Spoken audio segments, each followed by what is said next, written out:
In the last few years, we've seen a number of black people, particularly black men, high-profile black men, who the white powers that be have brought in to be abused, smacked around, or incarcerated simply to show their little power.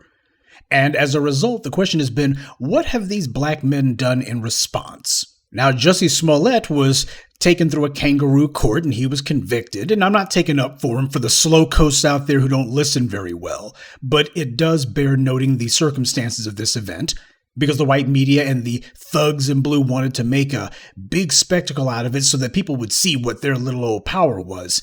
And he was convicted on what basically should have been a misdemeanor. In fact, shouldn't have been a trial at all. And there wouldn't have been, except for the fact white supremacists took an L with the conviction of Jason Van Dyke. That was a history-making conviction. And the Chicago PD desperately needed something, anyone that they could dump on for a W. Now, I don't care about Jussie Smollett, and the white supremacists don't either, but this is about proxy warfare, and you need to understand how it works. Remember, back in March 2019, it was Cook County's prosecutor, Kim Foxx. She was the one who made the agreement, which was not called an agreement, even though in the statement that she issued said it was an agreement, that Jussie Smollett would agree to forfeit his bond to the city of Chicago. That's about $10,000. And as a result, they would let bygones be bygones, because that's what happens in every other case like this. Now, the fact that Jussie Smollett agreed to forfeit his bond, that is an agreement. State says we're going to drop the charges as long as you do thus and so. Quid pro quo, that's an agreement. But the problem happened to be under white supremacy. The law is not what's on the page, it's whatever the white supremacists want it to be at a particular moment. After that, you had this retired judge, Sheila O'Brien, who apparently doesn't really feel the need to get involved in any legal cases, but for some strange reason, she just had to get involved in this one, so she started writing these amicus briefs, amicus meaning friend of the court. This one was anything but a friend of the court, and she's saying there needs to be a special prosecutor. Why? This is the most important case in the history of mankind. Someone's got to do something. We need a special prosecutor. Oh, and I'm not looking to get Kim Foxx's job, by the way. I just want to make sure that she's investigated 5 ways from Sunday just in case I decide to run for it in the future. And of course, that's what led to the appointment of a so-called special prosecutor, which never happens in all these cases where the police are murdering black people. Nobody ever seems to be able to get these courts to put a special prosecutor in place. So if they can do it for a misdemeanor, what should have been anyway a misdemeanor, then they can do it for murder. So the thugs in the Chicago PD, they can thank Sheila O'Brien for going ahead and opening the door on this one. Anytime the prosecutors say they can't, that's okay. There's going to be the appointment of a special prosecutor who will. But the real question that comes out of this is, if indeed this is a case where double jeopardy, if not having been violated, certainly comes close enough to the line for my taste, what are going to be the responses from the Smollett camp? What's he going to do? Well, the first thing some people might say is this guy's an attention whore, and I believe it. This clown, he's just glad that people actually know who the hell he is. This is the most attention and most important he's felt in his entire empty life, and that's fine. But it doesn't change the fact that he's being used as a proxy. And whenever these kind of things happen in a proxy war, you gotta fire back. But of course, inevitably, there are going to be those who say, well, Jussie Smollett, obviously, he ain't no movie star, no TV star. He's definitely not sitting on top of any serious money. So what kind of response do you expect from him? All right, fine. But what about Bill Cosby? Bill Cosby is out of prison, but considering that the conviction against him, the illegal conviction, was thrown out, it's obvious that this was a blatant violation of his constitutional rights. What's the response from Mr. Cosby going to be? Unlike Jussie Smollett, Bill Cosby is not a professional attention whore, and he's actually got some real money to work with. But as has been brought up before by me, obviously at his advanced age, is he really looking for another fight? But here's the thing. As long as he is not punching back, you better believe that there's going to be some other ambitious white supremacist prosecutors out there who are going to decide, well, we can still get some mileage out of doing another courtroom lynching of this old black man and holding him up as an example of this is the face of sexual predation in America, a black man, any black man. When white supremacy is attacking black folks, whether it be directly or by proxy, we don't have the luxury of just sitting back and letting events play out or thinking that these guys are going to slink away and find someone else to attack. In 500 years, they haven't found anyone else to attack. That should be our first clue that they're not going to. So you've got two black men, both of them who are in the entertainment business, both of them who found themselves being prosecuted under trumped-up charges in the case of Cosby and in the case of Jussie Smollett under circumstances that certainly did not warrant any sort of prosecution, much less the appointment of a special prosecutor or a courtroom trial. Cases where it was obvious that these guys are being treated differently than a white defendant. And what is the response? Well, the response is supposed to be to up the ante. The response is supposed to be escalation. If there is anything that the uprisings of 2020 should have taught black people, it happens to be you've got to be willing to call these white supremacists bluffs. Because they're always wondering what's the response going to be if we don't stop these attacks on you. You got to make it clear that you're not at all bothered if the situation is pushed over the edge. Because nobody is bothered about crossing our red lines, so we don't need to be concerned about harming anyone else's feelings or stepping on someone else's toes. But they want to see, a lot of people want to see. When black people say that we're serious, what does that mean? What does serious mean? It's a game of brinksmanship.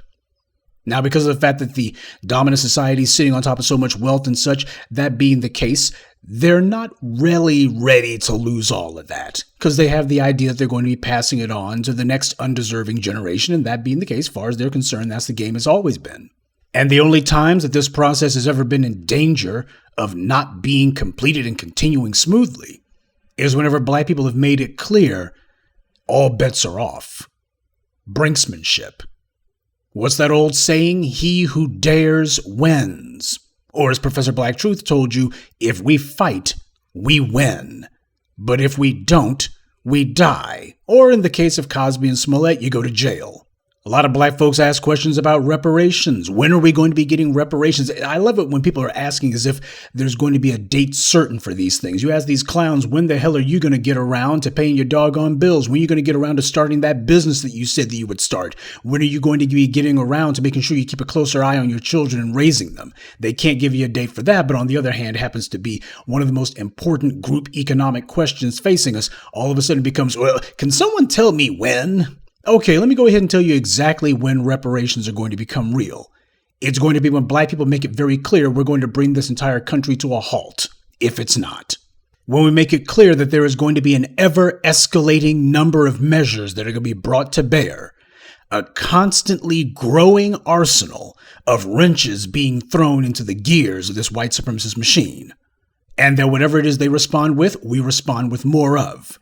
Because there's a whole lot of do-nothing Negroes out there, you know the kind. The congressional black talkers, N Cobra. You remember Big Bird from N Cobra, and I'm convinced the N stands for nothing. These guys, they're always trying to find some new and inventive way to make a bad deal, and the deal's always going to be made among the former slaves. We need to make a deal amongst ourselves to sit on our hands and wait for the love of Jesus to touch the heart of these white supremacists. We've been waiting for 500 years. How's it been working out? You see, in every deal, in every negotiation, there is always one party who can't afford to walk away from the table. And we cannot let that be us. See, this is one of the big problems that we've always faced. Whenever it comes time to sit down and make it very clear that we're here for what we're owed, all of a sudden we allow all this trick bag language to be put in there, and we don't raise holy hell about these things. We do not make it very clear that we see what it is the white supremacists are trying to do, and we're going to make sure that it's stopped. We're going to interfere with their ability to operate business as usual. We always let some buck-dancing bootlick come along and tell us, oh, this bad deal we signing on to, why, this is just a stepping stone. This is another step to our ultimate goal. Well, if my goal is to move straight ahead, how in the hell is it a stepping stone when I'm moving backwards or to the side? Progress doesn't work like that. Practically every bit of legislation that was supposed to be in our interest that we fought to bring into reality has always been used as some sort of grandfather clause or some sort of conveyor belt to make sure that everybody else is able to benefit from it. And in too many cases, what we ourselves have done is gone along with it when we should have made it clear, no, we're going to be very specific. That's why Dr. Claude Anderson, bless him, he said you need to make sure that black is in there, that it says black, be specific. And when they tell you, oh, that would be too controversial. Okay, end of deal. That's when you raise holy hell. You got to show you're willing to go from 0 to 60 on these things. It conditions the enemy to understand that when you're in the room, this ain't no negotiation. You're dictating things to them. You're telling them that we are going to force your system to work in ways that it was not made to work. It wasn't made to produce justice. That's the reason why we're going to break your backs, and we will make it to produce justice. Look, when it comes to a negotiation of any sort, it's okay to want a deal. It's okay to want a deal badly.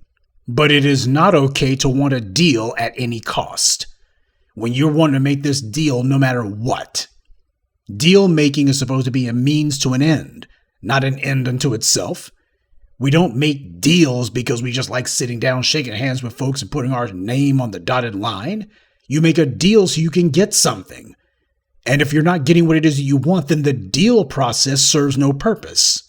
You have to be willing to walk away from the table.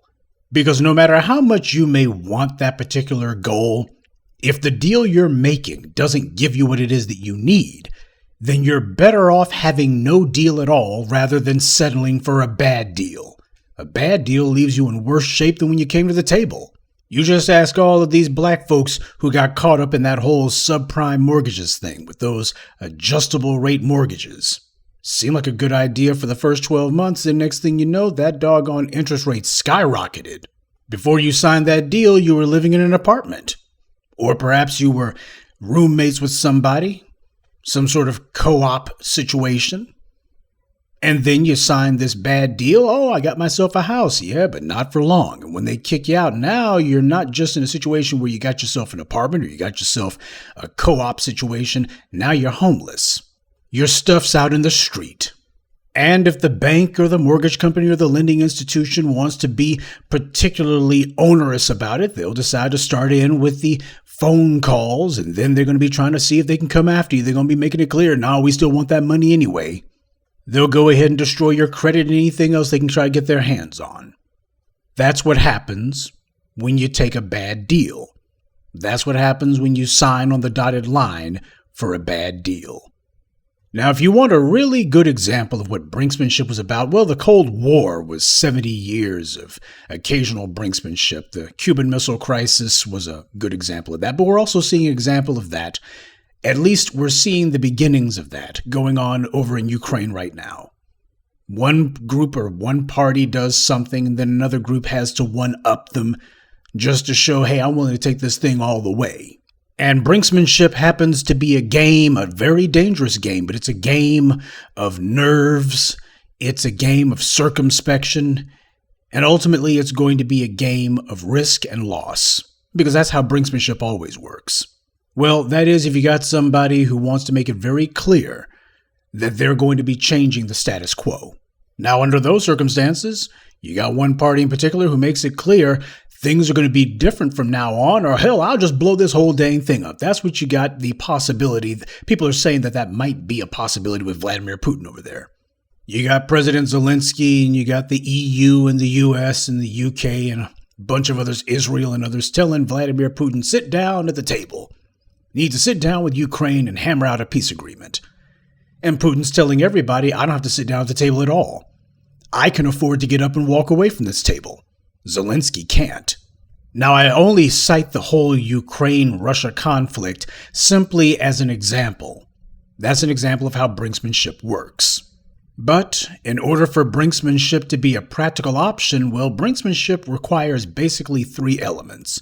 One, you're going to have some sort of capability to inflict consequences on the other party if they decide that they're not going along with the program that you're advocating. And two, they have to understand exactly what your line is. You got to make it very clear. This is what it is that I'm after here. And finally, in the event that the other party decides that they're going to try to push you off of your square, or they're just going to try to deny you altogether, it has to be understood that you were serious about what you said. You weren't just slamming your gums. Whatever it was that you said were going to be the consequences that would follow, you've then got to follow through. Because I said years ago that when it comes to dealing with these anti-black racists, we got to make it clear what the or else is. Nobody's going to take you seriously at all unless you're able to make it clear that there is an or else, and then you got to tell them what the or else is. And then when they decide that they're going to cross you, you've got to go ahead and make sure that the consequences follow. This is where the whole voting situation comes in with black folks. Now, when it comes to these politicians, particularly at the federal level, we got to make it very clear, you're not getting a dang thing from, especially not no doggone votes, without black tangibles being on the table. That's what we vote for. We're not voting for a politician. We're voting for a policy. And if for some strange reason you just can't say black, that's something you got to be ashamed of. Or whenever it comes up, I can't do something that's only going to benefit black people. Oh, no, I'm sorry. Kamala Harris didn't say she can't. She said, I won't. I'm not going to sit here and say I'm going to do something that only benefits black people. A flat out refusal like that? Now, we crushed her would-be presidential campaign. It's part of the reason why you got the Democrats who are going to all just hog wild, trying to do these asinine, empty gestures to see if black folks are going to be going for that. Oh, they made Juneteenth a national holiday. And from what I understand, apparently the U.S. House has been passing a federal law that's supposed to make it harder for certain schools or businesses to give black people a hard time, especially black women a hard time because of their hairstyle. I'm in favor of this. A number of states already have laws like this on the books, not enough, so I think it's a good thing, but my problem happens to be the timing of it. Nancy Pelosi and the gang didn't even bring this up until last month. So obviously this is a midterm stunt. They're trying to galvanize particularly the black female vote. They're trying to do that, and first thing comes to my mind is, as good as this law is, and there's already laws at the state level here, so it's nice that the feds are bringing up the rear. They're showing up to throw in their 2 cents after a number of states have already been leading the charge. The problem that I have with it is, this is just another in a series of proposals that don't cost the white supremacists anything. That's the problem when you make it where you count it as some sort of big victory just when the white supremacists act decently. Or on the odd occasion when you prohibit them from being just their true savage anti-black selves. As Dr. John Henry Clark said, whenever it's time to press them white supremacists for what they owe us, you make sure that you demand something that requires them to give up their power. Don't get me wrong, this whole Crown Act thing, certainly making sure that black children are not being assailed and not being humiliated and otherwise being attacked by these freaking white supremacist trash in the classrooms, that's certainly something good, and it'd be a good idea. I'm not saying that it's worthless or that it doesn't mean anything. It does. What I am saying is that as black people, the last thing we need at this point is to revert back to our old bad habit of being eternally grateful simply because you got some people in Congress who are doing their freaking job. It's their job to make sure that the people who voted for them are not being routinely attacked and assailed at their jobs, that their children are not being dragged out of whatever classroom they're in or whatever school activity that they're in so that they can have their heads publicly shaved. That's not supposed to be an applause line. That's their freaking basic job. It's like I told you years ago with We're All Detroiters Now. Do not ever get on your hands and knees just wailing and, oh, I'm just so grateful for you. Don't ever do that doggone mess. But whenever these guys do their job, that's what you voted for them to do. That's what they ran for. They ran to say, you vote for me, I'm going to do this job. If anything, you're supposed to be making it clear. This whole thing about making sure that black people are not being harassed simply because of their hair, that's just the tip of a very large iceberg of things you're supposed to be doing. And speaking of things we're supposed to be doing, in the name of Brinksmanship, we're supposed to be making sure that we are putting the pain on the enemy. You have to get into the habit of that. You got to get comfortable with that. That's got to be your comfort zone. And that's what brings us full circle to the beginning of this evening's address when we were talking about the inaction of Jussie Smollett and Bill Cosby in the face of clearly illegal action that they could both take the prosecutors to court over. Too many of us rein ourselves in when it comes time to get in these white supremacist faces, when it comes time to put some pain on them. We rein ourselves in. We try to find some good-sounding excuse to hide behind, even when we are personally the very targets of their attacks. We try to find some way not to have to take them on. We refuse to use the power that we have because we're always sitting here telling ourselves, well, what are they going to do? But what are they going to do? 99% of the time, these white supremacists have nothing but empty threats because they're attacking us full time every which way they can.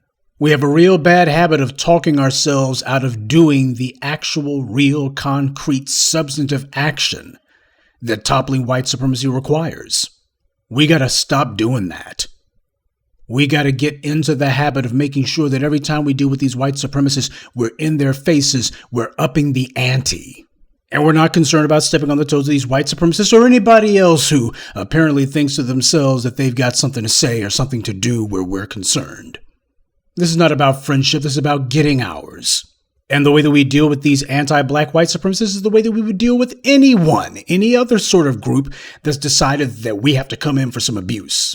Any group that's decided that they are going to help try to prop up and reinforce the racist pyramid. That's the reason why when Malcolm walked the earth, these white supremacists trembled in fear, because they understood that he had no problem upping the ante. In the heyday of the Black Panthers, they had no problem upping the ante. And all those other assorted groups. That's what it's going to take, not just on the issue of reparations on our tangibles, but also on the issue of justice itself. You're not getting it through half measures, and you're not going to bluff your way to power either. And we shouldn't be afraid of the game of Brinksmanship. We should not dread it at all. In fact, we ought to be the first ones rushing to play that little game. Because our enemies know something about us that we have not fully embraced ourselves. That in any game of Brinksmanship, the most dangerous party is the one with absolutely nothing to lose. Good night, and be one. I'd like to take a moment to mention some of our contributors: Mandisa, Bert, Quee, Triple B, and Edmund Ramsey. Salute to them, and thank you to everyone for listening, liking, and sharing this message. Black empowerment only exists because of you.